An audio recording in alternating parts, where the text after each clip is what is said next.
Dear students, हम आपके लिए कंप्लीट असाइनमेंट एंड पीवाईक्यू का सेट लेके आए हैं। ठीक है, जो आपको अदर कोचिंग में आपको 7 से 8 हज़ार रुपये का मिलेगा, वो हम आपको यहाँ पर ओनली 500 में दे रहे हैं, जो CSI या JRF गेट के साथ साथ IIT JEM में भी इंपॉर्टेंट है।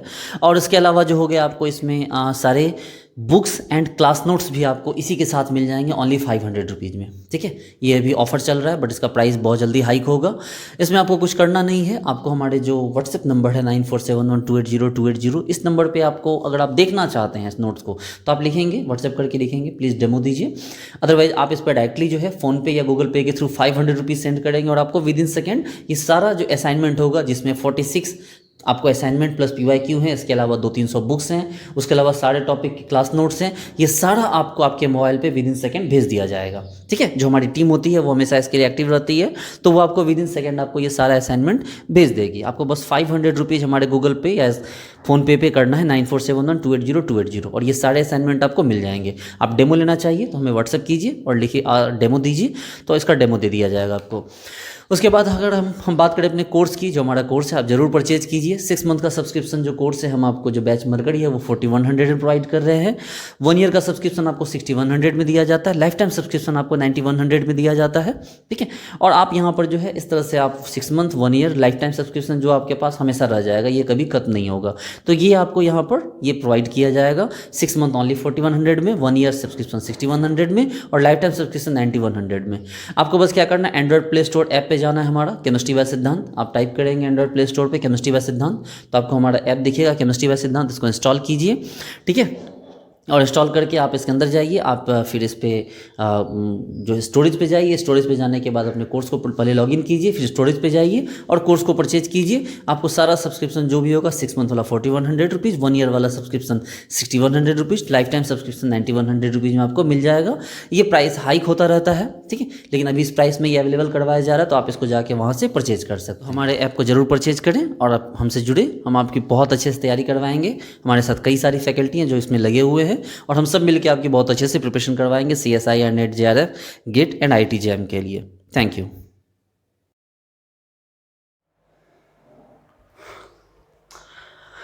हेलो डियर स्टूडेंट्स, मैं PK सिद्धांत स्वागत करता हूँ आपका अपने चैनल पे। डियर स्टूडेंट्स, आज का जो हमारा टॉपिक है वो है एप ब्लॉक एलिमेंट। बहुत इंपॉर्टेंट पार्ट है, एकदम रिलैक्स से सीखेंगे, आपको पूरी बात समझ में आ जाएगी। एप ब्लॉक एलिमेंट पढ़ने से पहले आपको एक एक पॉइंट इसके जो भी क्लियर करने हैं कि इसके ब्लॉक क्या होते हैं, इसके कौन कौन से पार्ट होते हैं, मैं सब कुछ बताऊँगा।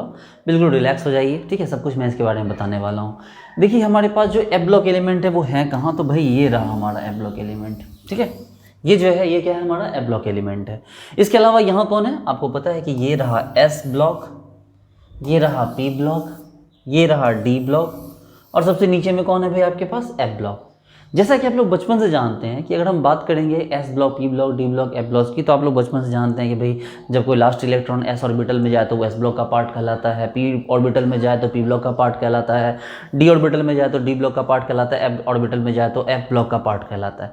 आप लोग बचपन से पता है कि भाई S में जाएगा, ठीक है, तो क्या हो जाएगा, वो आपको S ब्लॉक होगा। वो अलग बात है कि ये हीलियम यहाँ है, इसके बावजूद भी ये P ब्लॉक वाले साइड पे है। ठीक है, तो आज तक फाइट चलती रहती है कि हीलियम के बारे में जो है ना, वो कोई बोलता है कि वो मतलब S ब्लॉक का पार्ट है, कोई बोलता है P ब्लॉक का पार्ट है। हम लोग अभी इस चक्कर में नहीं पढ़ने वाले, हम लोग F ब्लॉक के बारे में स्टडी कर रहे हैं।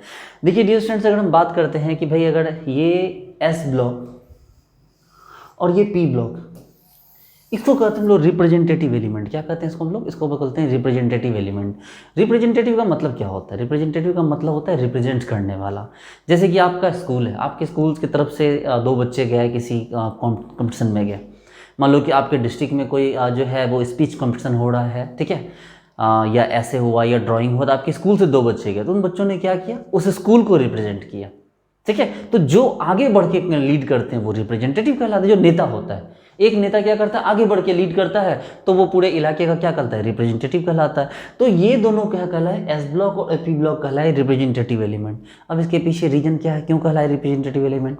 ये रिप्रेजेंटेटिव एलिमेंट इसलिए कहलाते हैं कि इनमें जो इलेक्ट्रॉन भरा जाता है वो ऊपर वाले सेल में भरा जाता है। अभी मेरी बात को ध्यान से सुनिए, ठीक है। सबसे पहले मैं आपको इलेक्ट्रॉनिक कन्फिगरेशन सिखाऊंगा पूरे पीरियोडिक टेबल का, कि आप बिल्कुल चुटकी बजा के आप पूरे मतलब किसी का भी इलेक्ट्रॉनिक कन्फिगरेशन आप विद इन सेकेंड निकाल लेंगे। तो थोड़ा सा रिलैक्स रखिए।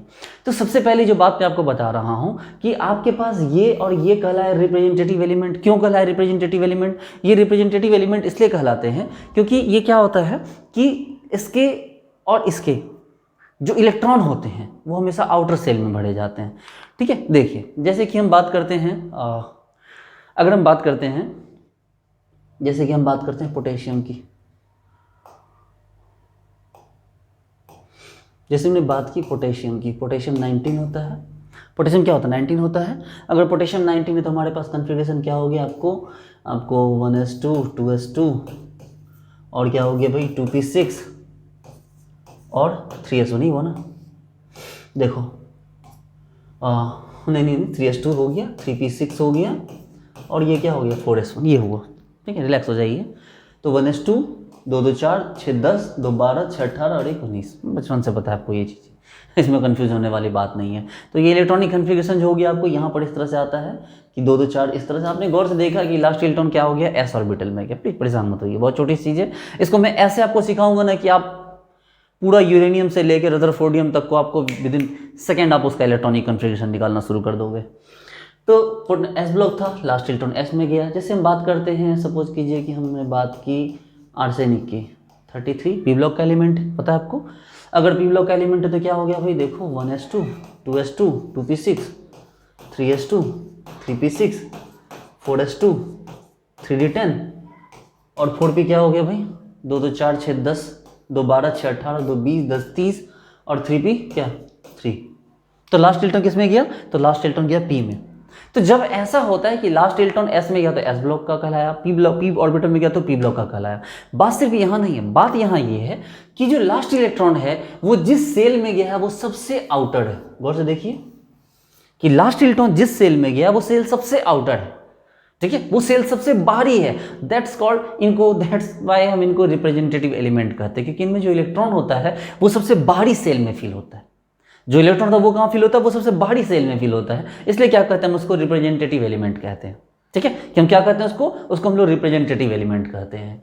लेकिन अगर हम बात करते हैं डी ऑर्बिटल की, डी ब्लॉक की, तो डी ब्लॉक में ऐसा नहीं होता है। डी ब्लॉक के जो इलेक्ट्रॉन सबसे बाहरी सेल में फील नहीं होते। मान लो कि अगर हमारे पास आयरन 26 है, तो आयरन 26 है तो हम इसको सिंपली लिखेंगे 1s2 2s2 2p6 3s2 3p6 4s2 और 3d6। जो लास्ट इलेक्ट्रॉन है वो आउटर सेल में नहीं गया। देखिए जो लास्ट इलेक्ट्रॉन है वो आउटर सेल में नहीं गया आपको। जो लास्ट इलेक्ट्रॉन है वो आउटर सेल में नहीं गया। आउटर से ये 4 है तो ये 3 है। ऑब्वियस सी बात है कि 4 के रहते 3 कभी आउटर नहीं हो सकता।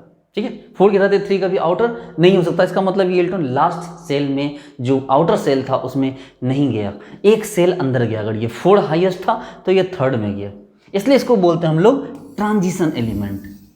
क्या बोलते हैं इसको हम लोग? इसको बोलते हैं ट्रांजिशन एलिमेंट। अब ट्रांजिशन एलिमेंट का क्या मतलब है कि भाई एस और पी रिप्रेजेंट कर रहे थे और जो बीच वाला जो उसको फाड़ के निकल गया रिप्रेजेंटेटिव के बीच से। जरा गौर से देखिए, ये जो था आपका एस ब्लॉक और पी ब्लॉक क्या कर रहे हैं? डी के बीच से डी ब्लॉक निकल रहा है। गौर से देखिए, ये एस ब्लॉक और पी ब्लॉक के बीच से डी ब्लॉक निकल रहा है, यानी कि रिप्रेजेंटेटिव को फाड़ दे रहा है बीच से। तो बीच से रास्ता निकाल रहा है। ये जैसे मतलब इंडिया और पाकिस्तान के बीच, इंडिया का जो पूरा नक्शा था उसके बीच से पाकिस्तान एक रास्ता मांग रहा था, कॉरिडोर मांग रहा था अपने ईस्ट पाकिस्तान और वेस्ट पाकिस्तान को मिलाने के लिए। ईस्ट पाकिस्तान बांग्लादेश से और वेस्ट पाकिस्तान अभी पाकिस्तानी है, तो उसको बीचों बीच एक रास्ता मांग रहा था। तो वो अगर वो रास्ता निकल जाता इन केस तो वो ट्रांजिशन रोड कहलाता। तो वही वाली बात है कि एस ब्लॉक और पी ब्लॉक रिप्रेजेंटेटिव के बीच से एक रास्ता निकला। और ये एफ ब्लॉक क्या है? क्या एफ ब्लॉक का खुद से कोई अलग एग्जिस्टेंस है? नहीं, एफ ब्लॉक का कोई एग्जिस्टेंस खुद से नहीं है। एफ ब्लॉक इसी डी ब्लॉक के अंदर से निकला है।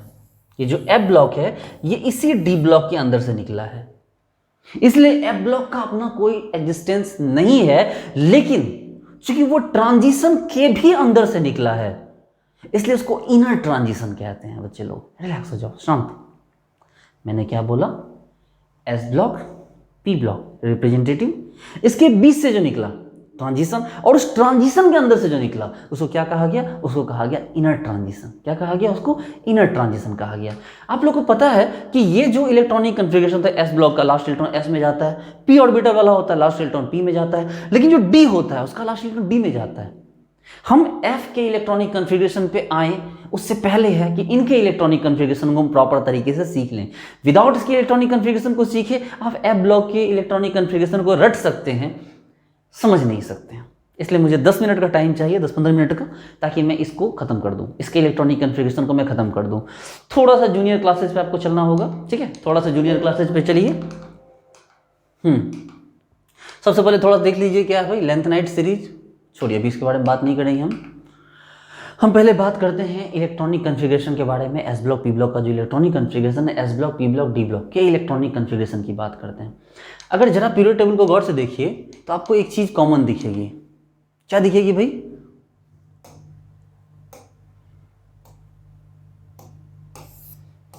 ये सब हटाइए।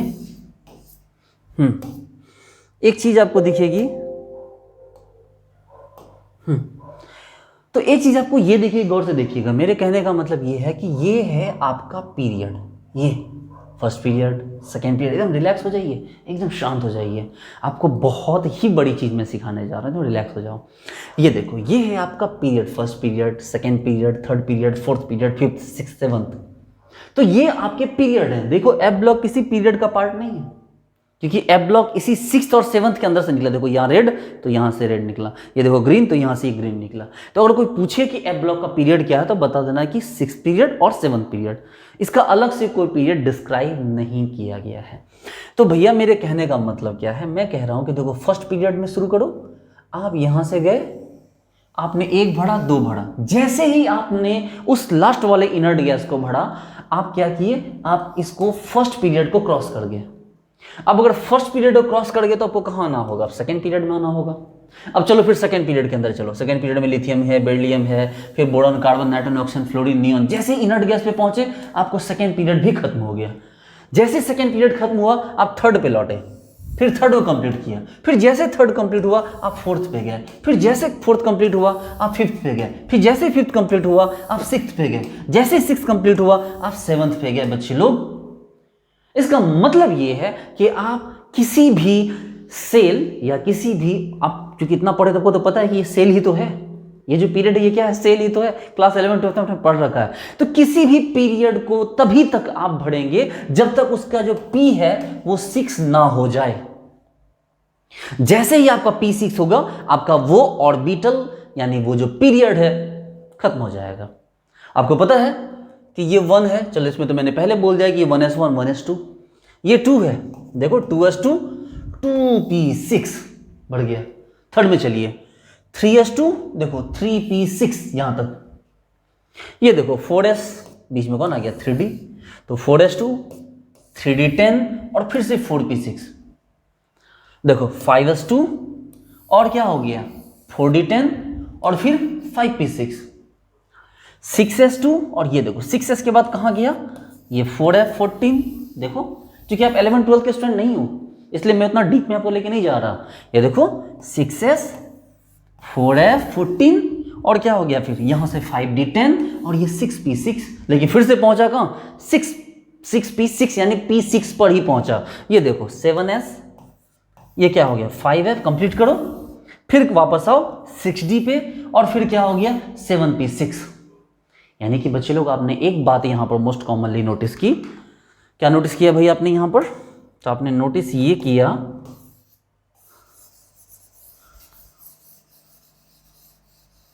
एक सेकंड इसको थोड़ा सा भी,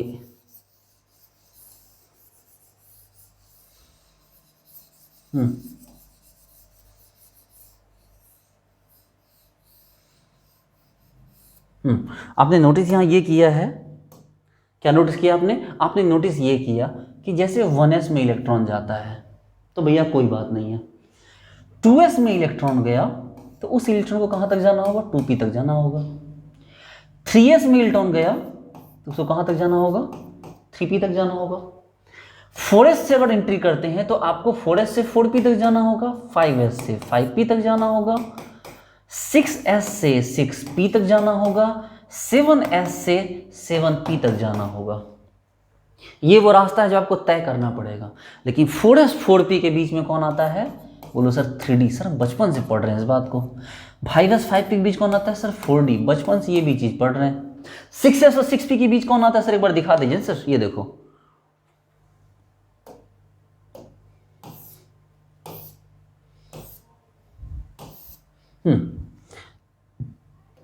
6s और 6p, देखो ये 6s ये 6p, 6s 6p के बीच कौन आता है? पहले पहले f आता है, ठीक है। और f आपको पता है, बताऊंगा आपको, हालांकि पता ही होगा, f को पढ़ने के लिए 2 पोजीशन लिए जाते हैं। तो f कहाँ गया? 4f, फिर जब 4f भर जाएगा फिर वापस आओगे 5d और फिर से 6p। इसका मतलब ये है, इसका मतलब आपको ये है कि आपके पास जो 6s है, 6s से कहाँ गया? 4f पे, 4f से कहाँ गया? 5d पे, और 5d से फिर कहाँ गया? 6p पे। उसी तरह 7s है, 7s से 2 पोजीशन नीचे गया 5f, 5f से कहाँ गया? 6d, और 6d के बाद कहाँ गया वापस आप? 7p पे। ये आपका पैटर्न है, ठीक है। इस पैटर्न को आपको फॉलो करना होगा। अब आप इसको याद कर लीजिए मेरे साथ, एक बार आप रिपीट कीजिए। देखिए थोड़ा सा पहले टाइम दीजिए बिल्ड करने का मुझे, उसके बाद फिर हम लोग और अच्छे सीखेंगे। थोड़ा सा टाइम दीजिए मुझे। मैंने क्या बोला कि आप पहले इसको याद कीजिए। 1s में कुछ नहीं है, सेकेंड थर्ड में s से डायरेक्ट पी जाएगा। बोलिए मेरे साथ, बोलिए बोलिए बोलिए बोलिए। सेकेंड थर्ड में s से डायरेक्ट पी जाएगा, सेकेंड थर्ड में s से डायरेक्ट पी जाएगा। 4 5 में s से p, बीच में d, देखो 4 5 में s से p बीच में d, अब d तो एक पोजीशन नीचे ही बढ़ा जाएगा ना। और 6 7 में s से p बीच में पहले f फिर d। इसको आपको याद करना होगा। आपको ये पता है कि f को भरने के लिए 2 पोजीशन नीचे जाना होगा, d को भरने के लिए 1 पोजीशन नीचे जाना पड़ता है। तो ये चीज़ आपको बचपन से पता है। इसलिए सबसे पहली बात आपको याद रखना होगा, क्या बोला मैंने, कि 1 में कुछ नहीं है, 1 में सिर्फ s है, सेकेंड थर्ड में s से डायरेक्ट p, 4 5 में s से p बीच में d, 6 7 में s से p बीच में पहले f फिर d। भाई यहाँ देखो 1 में कहीं कुछ नहीं है, सेकेंड थर्ड में 1 से 2 हो गया, सेकेंड थर्ड में s से p, 4 5 में क्या हो गया? s से p जा रहे बट बीच में क्या आ गया? d आ गया, 3d 4d। 6 7 में क्या हो गया? s से p गए लेकिन बीच में क्या हो गया? पहले 4 है, फिर 5d, फिर 5f और फिर 6d। इस पैटर्न को आपको क्या करना होगा? इस पैटर्न को आपको याद रखना होगा। अच्छा चलिए, और क्या था भाई? आपको पता है कि सर हमारे पास हीलियम है, नियॉन है, आर्गन है, क्रिप्टन है, जेनॉन है और रेडॉन है ना। आपको पता है कि हीलियम का एटॉमिक नंबर क्या होता है? 2, नियॉन का 10, आर्गन 18 18, क्रिप्टन 36, जेनॉन 54, रेडॉन 86। तो भाई मेरे, जब भी कोई इलेक्ट्रॉन खत्म होगा हीलियम पे, तो हीलियम तक भरने का मतलब हुआ कि फर्स्ट कंप्लीट हो गया सेल, या फर्स्ट पीरियड कंप्लीट हो गया और इलेक्ट्रॉन किस में गया? सेकेंड में चला गया। नियॉन में भरने का मतलब हो गया कि आपका सेकेंड कंप्लीट हो गया और इलेक्ट्रॉन कौन से सेल में जाएगा? कौन से पीरियड में जाएगा? थर्ड पीरियड में। आर्गन में थर्ड कंप्लीट हो गया और फोर्थ में गया। क्रिप्टन में फोर्थ कंप्लीट, फिफ्थ में गया। जेनॉन में फिफ्थ कंप्लीट, सिक्स्थ में गया। रेडॉन में सिक्स कंप्लीट और 7 में गया। 7 बोले तो 7th पीरियड। आप देख लो यहां पर, देखो देखो हीलियम में क्या हुआ? पहला भरा तो भैया किस में जाएगा? अब किस में जाएगा? दूसरा में, तभी तो नीचे आ गया। 2 के बाद 3। ये देखो नियॉन भरते भरते 10 खत्म तो तीसरा में गया, देखो 11 तीसरा में आ गया। अब यहां पर देखो 18 भरा, इसका मतलब चौथा में जाएगा। देखो चौथा में 19 18 के बाद ये देखो यहां से भरे, अब ट्रिपल 36 भर दिए। 36 मतलब पांचवा भर गया, ठीक है। तो सॉरी पांचवा नहीं, चौथा भरा। 1 2 3 4, ये चौथा भरा कहाँ जाएगा? पांचवा में जाएगा। देखो पांचवा में आ जाओ, 36 के बाद 37। अब देखो यहाँ पर जेनॉन में गया, जेनॉन में पांचवा भर गया तो कहाँ चला जाएगा? छठा में। देखो अब फिर सीजीएम 55। यहाँ पर क्या हो गया भाई? छठा कंप्लीट हो गया, सातवां में जाएगा। तो सातवां में देखो ये रहा सातवां, फ्रांसियम 87। इसको भरेंगे तो अब 8वां में जाएगा। तो 8वां के बारे में भी बात हम फिलहाल करने के मूड में नहीं है, क्योंकि अभी इस पर बहुत सारा काम चल रहा है रिसर्च वर्ल्ड में। वो जैसे जैसे काम होगा हम उसके बारे में आपको सिखाएंगे, ठीक है। आपको नहीं, आपके बच्चों को सिखाएंगे। तो इसका मतलब ये कंफर्म हो गया कि हीलियम का मतलब हो गया कि फर्स्ट कंप्लीट सेकंड में जाएगा, नियॉन का मतलब सेकंड कंप्लीट थर्ड में जाएगा, आर्गन का मतलब थर्ड कंप्लीट फोर्थ में जाएगा, क्रिप्टन का मतलब फोर्थ कंप्लीट 5 में जाएगा, जेनॉन का मतलब 5 कंप्लीट 6 में जाएगा, रेडॉन का मतलब 6 कंप्लीट 7 में जाएगा। आप इस चीज़ को भी याद कर लीजिए। देखिए आप को उंगली पे ये तो याद ही होगा, helium, neon, argon, krypton, xenon, radon. Sorry sorry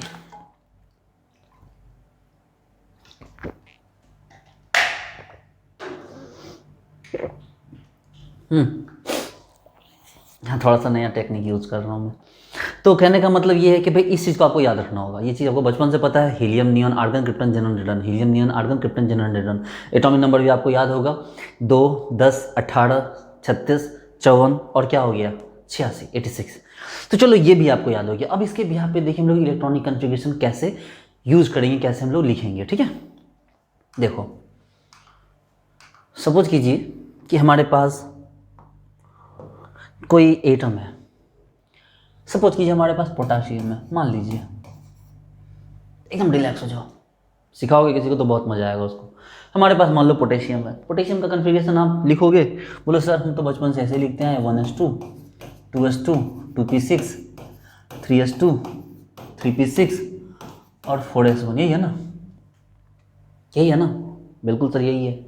अच्छा एक बात बताओ, इलेक्ट्रॉनिक कन्फिग्रेशन ऐसे लिखते हैं, ऐसे तो बच्चे लोग लिखते हैं, आपको नहीं लिखना है ऐसे। जरा गौर से देखो 3s2 3p6 का मतलब क्या होता है? अरे सर 3s2 3p6 मतलब तीसरा सेल कंप्लीट है सर। 3p6 में जाने का मतलब इलेक्ट्रॉन क्या हो गया कि वो सेल कंप्लीट हो गया। ये ऐसा ही है ना जैसे भोज में जब दही चला दिया जाता है, इसका मतलब अब उसके बाद कुछ नहीं चलेगा। भोज समझते हैं ना, जो शादी वादी में जो गांव में जो खाना खिलाया जाता है पत्तल बिछा के, बुफे सिस्टम वाला नहीं होता है वो, बुफे सिस्टम की बात अलग है, लेकिन गांव में जो पत्तल बिछा खाना खिलाया जाता है ना, तो कितना भी कुछ खिला दो लेकिन लास्ट में दही जरूर खिलाना होगा, क्योंकि दही खिलाने का मतलब क्या हुआ कि खाना कंप्लीट हो गया। ठीक है, तो ये जो हो गया ये दही है, 3p6 जो p6 है वो दही है, इसको खिलाते का मतलब ये सेल खत्म। अब इसके बाद नया लाइन बैठेगा, अब वो दही खिलाने के बाद अब ना रसगुल्ला दिया जाएगा, ना कोई मिठाई दी जाएगी, ना पूड़ी दी जाएगी, खत्म हो गया, अब कुछ नहीं, अब नया वाला सीरीज बैठेगा। तो भैया ये 3p6 का मतलब हो गया कि third shell full, third shell full मतलब हीलियम नियॉन आर्गन, इसका मतलब है आर्गन तक कंप्लीट है आपका। आर्गन का एटॉमिक नंबर कितना होता है 18, और उसके बाद कौन बच गया 4s1। बोलो सर इसको थोड़ा सा और सिंप्लीफाइड कर दीजिए, हम सिंप्लीफाइड कर देते हैं। आप खुद सोचो पोटेशियम के ठीक पीछे कौन सा इनर्ट गैस है? सर पोटेशियम के ठीक पीछे पोटेशियम 19 है सर, 18 है आर्गन में, लिख दो आर्गन 18, लिखो आर्गन 18, उंगली भी जोड़ो, हीलियम नियॉन आर्गन 3 फूल हुआ, तो इलेक्ट्रॉन किस में जाएगा? ऑब्वियस सी बात है चौथे में जाएगा। और जब किसी में भी जाएगा तो पहले किस में जाएगा? सर पहले तो एस में जाएगा, सर बच्चों को भी पता है, तो पहले एस में गया तो कितना 18 और 1 19। इस तरह से ये इलेक्ट्रॉनिक कन्फिग्रेशन क्या हो गया, हमने लिख लिया। चलो गौर से देखो, अब जैसे हम बात करते हैं, सपोज कीजिए हम बात करते हैं आर्सेनिक 33 की। अब हम नहीं जाएंगे, वो बोला ये लॉन्ग प्रोसेस में जाएंगे ही नहीं बच्चों वाली बात पे, ठीक है, हम इस टाइप से यूज करेंगे। आर्सेनिक है, आर्सेनिक के ठीक पीछे कौन सा इनर्ट गैस? हम बोले सर आर्सेनिक है ना सर, आर्सेनिक के पीछे 18 है सर आर्गन, और आगे क्रिप्टन 36 है सर। इसका मतलब पीछे, मैंने पीछे पूछा, आगे जान के क्या करेंगे हम, पीछे कौन सा है इसका इनर्ट गैस? तो सर इसके पीछे आर्गन 18, हमने लिखो आर्गन 18, ये रहा आर्गन 18, तो उंगली पे जोड़ लिया, हीलियम नियॉन आर्गन 3 फुल हो गया, इलेक्ट्रॉन मतलब चौथा में गया।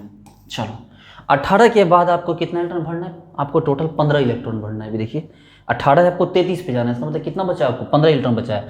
चलो 4s2, 4s के बाद कौन आता है 3d, भैया 12 हो गया, और फिर वापस से 4p, तो कितना हो गया 10 2 12 और 3 15। देखो क्या नहीं समझे? समझ रहे हो बात को कि भैया हमने यहां तक लिखा और यहां से यहां तक, मैंने आपको बोला था ये याद करने के लिए, मैंने आपको याद करने के लिए बोला है, ये वाला, ये वाला आपको याद करना होगा, ठीक है, ये वाला आपको याद करना होगा। 4s से 4p तो 3d, 5s से 5p तो 4d, 4 5 में बीच में क्या हो गया d आ गया, 6 7 में क्या हो गया f और d दोनों आता है, बस ये चीज़ आपको याद रखना है। तो चलो तो इस तरह से हमने इसके बारे में लिख लिया। चलो ठीक है आगे बढ़ते हैं। तो जैसे अगर हम बात करते हैं कि और एग्जांपल लेते हैं हम, जैसे एग्जांपल ले लिया आपने सीजियम 55, सीजियम 55 ले लो। अब सीजियम जैसे ही लिया, कोई जरूरत नहीं 1s2 2s2 2p6 करने भर में जाओ, सब कोई मतलब नहीं हमें, सिंपल सा समझ में जाओ कि सीजियम के ठीक पीछे 55 के ठीक पीछे कौन सी इनर्ट गैस है? 54 है, और 54 कौन सा होता है? जेनॉन होता है। 54 के ठीक पीछे कौन है? जेनॉन 54। अब वो तो ये उंगली जोड़ो, helium neon argon krypton xenon 5 full, तो जैसे ही 5 फुल हो गया इसका मतलब किस में गया? इलेक्ट्रॉन छठा में गया, तो 55 और 1 54 और 1 55। देखिए आप बोलोगे सर थोड़ा सा और अच्छा बताइए, हमने ठीक है भाई और सीख लो।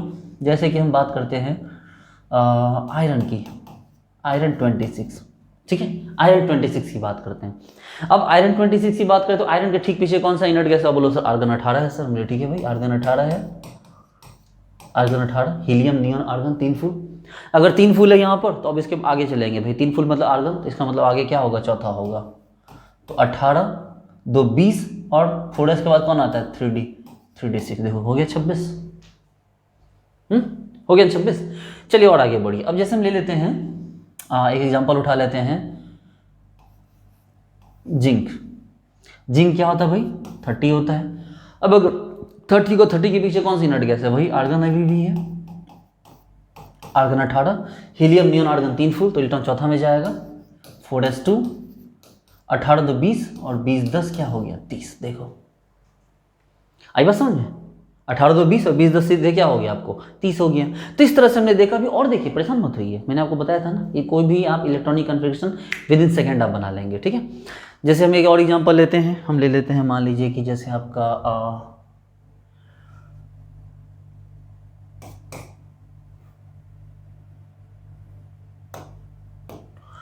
सपोज कीजिए हम टेक्नीशियम 43 ले लेते हैं, ठीक है। टेक्नीशियम 43 हो गया।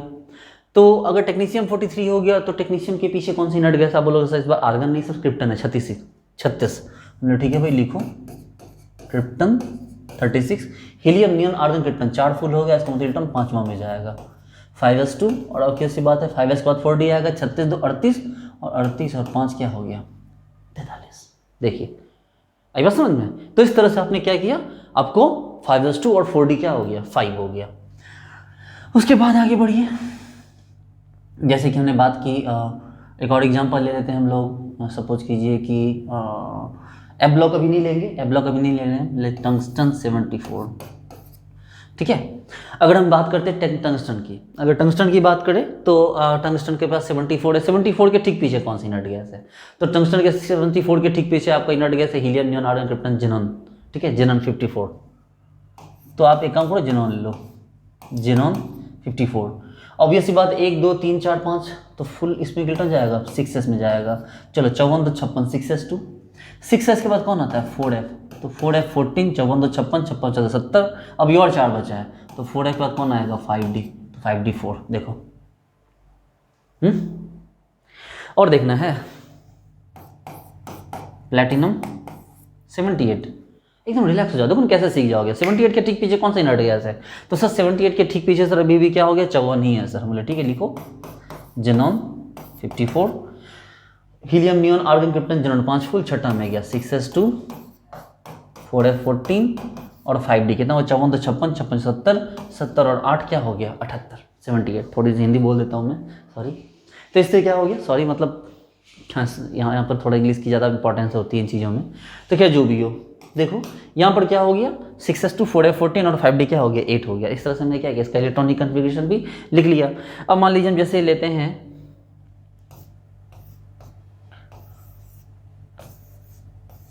सपोज अगर हमें अमेरिसियम 96 ले लेते हैं। 96 के ठीक पीछे कौन सी नट गैस है? तो इसके पीछे तो जेनॉन है 86,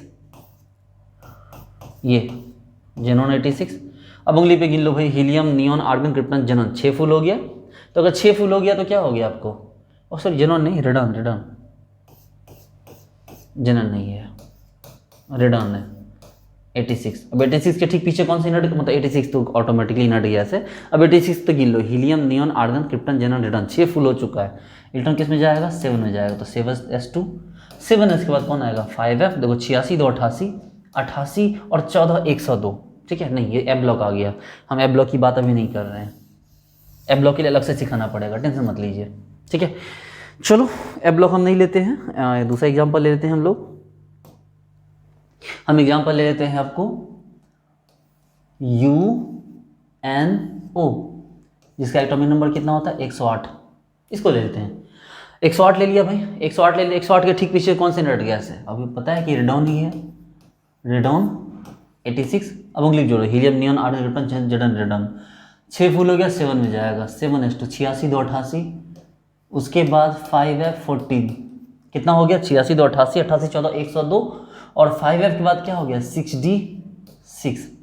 देखो हो गया, क्या हो गया? 86 2 88 14 102 और 102 और 6 क्या हो गया? 108। तो कहने का मतलब ये स्टूडेंट बहुत आसान है, इस तरह से इसको क्या करना, आप भरते चले जाओगे। तो आप इस तरह से क्या करोगे, किसी के भी इलेक्ट्रॉनिक कन्फिग्रेशन को आप यहाँ पर फुलफिल कर सकते हो। तो सवाल ये था कि भाई आपको यहाँ पर कोई भी इलेक्ट्रॉनिक कन्फिग्रेशन लिखना था। अब यहाँ पर इलेक्ट्रॉनिक कन्फिग्रेशन लिखने के बाद आप इसके आयन के भी इलेक्ट्रॉनिक कन्फिग्रेशन आप लिख सकते हो। पता है आपको आयन का इलेक्ट्रॉनिक कन्फिग्रेशन लिखना भी आसान है। आपको aufbau principle, Pauli exclusion principle वगैरह पढ़ाई होगा। सपोज करो अगर टंगस्टन पे आपको जो है +2 चार्ज हो तो भैया सबसे बाहर कौन है? इससे निकल जाएगा, 6s 0 हो जाएगा। अगर +4 चार्ज हो तो 6s के बाद किससे निकलना स्टार्ट हो जाएगा, 5d से। मतलब पहले सबसे बाहर वाले से निकलेगा, फिर उसके अंदर वाले से, और जरूरत पड़ी तो उसके अंदर वाले से निकल जाएगा।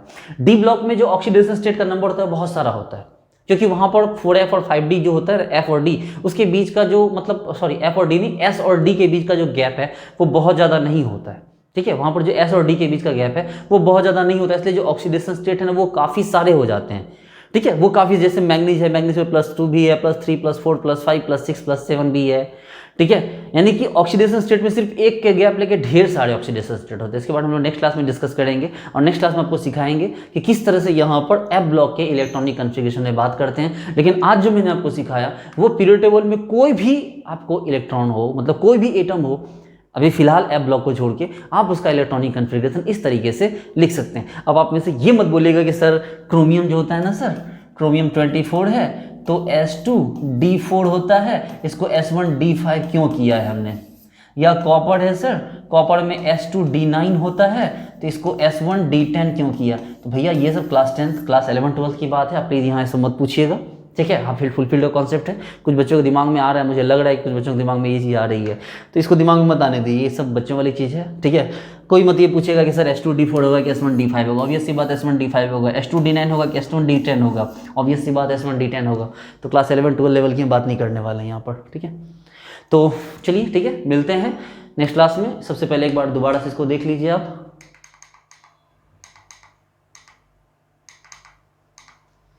हमारा नेक्स्ट क्लास बहुत इंपॉर्टेंट होगा। देखिए ये आपका पीरियड टेबल है। ठीक है, इस जगह से लेंथेनाइट निकलता है, लेंथेनाइट सीरीज, और इस जगह से एक्टिनाइट सीरीज निकलता है। हम लोग इसके बारे में बहुत डिटेल में डिस्कस करेंगे नेक्स्ट क्लास में।